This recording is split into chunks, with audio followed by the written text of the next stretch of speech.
I am Gulshan Kumar, your host. Warmly welcome to the programme. नाजरीन, आज हम पहुंचे हैं यमुनानगर में उस बहुचर्चित बिल्डिंग के पास जो लगातार 3 दिनों से चर्चा में है।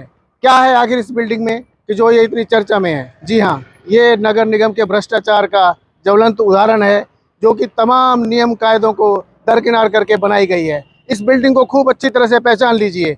518 स्क्वायर मीटर इसका नक्शा पास हुआ है और ये बिल्डिंग बना दी गई है लगभग 1000 स्क्वायर मीटर के अंतर्गत। और आप अगर इस बिल्डिंग को गौर से देखेंगे तो आप पाएंगे कि इसके पीछे पूरी तरह से कवर्ड है और जो नगर निगम के नियम और मापदंड हैं, उन मापदंडों को भी दरकिनार करके इसके पीछे भी जगह नहीं छोड़ी गई और पड़ोसी के मकान के साथ ही वो दीवार चढ़ा दी गई है।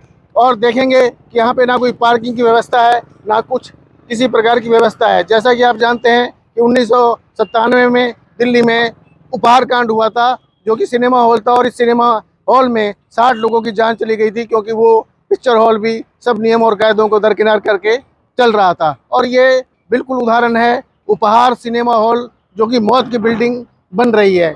आप इस बिल्डिंग को खूब अच्छी तरह से देख लीजिए। क्या भ्रष्टाचार इतना बढ़ गया है कि नगर निगम इनकी मॉडल टाउन के अंदर जो भी रिहायशी इलाके हैं और जो उसका कमर्शियल निर्माण हो रहा है, उनको बिल्कुल ही अनदेखा कर रहे हैं।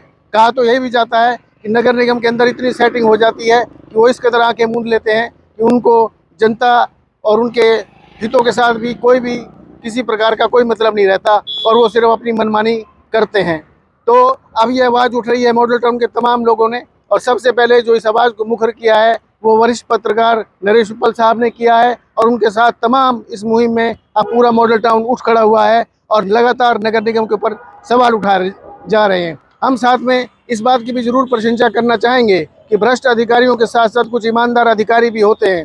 जैसा कि इलेक्ट्रॉनिक मीडिया, प्रिंट मीडिया और सोशल मीडिया पर यह खबर प्रसारित हुई, उसके बाद में RTI लगाई गई और RTI लगाने के 2 घंटे के पश्चात ही नगर निगम के आला अधिकारी मौके पे आए और उन्होंने बिल्डिंग की पैमाइश की, और पैमाइश के बाद में ये पाया कि वास्तव में ही ये बिल्डिंग गलत तरीके से अवैध निर्माण का एक रूप है। और उन्होंने उन अधिकारियों ने आश्वस्त भी किया कि बहुत जल्दी ये बिल्डिंग सील कर दी जाएगी और हो सकता है कि ये बिल्डिंग ध्वस्त भी की जाए। नक्शे के अनुसार कंस्ट्रक्शन नहीं है। इसने ग्राउंड फ्लोर पे फ्रंट और रियर सेटबैक ओपन छोड़ना था, लेकिन जो इन्होंने रियर सेटबैक बिल्कुल भी ओपन नहीं छोड़ा है। इसी तरह इसने 2.5 मंजिल बनानी थी, लेकिन इसने 3.25 मंजिल के करीब बना दिया। अब इस पे अनऑथराइज कंस्ट्रक्शन करने का केस चलेगा। इसको देखेंगे, सील भी करेंगे।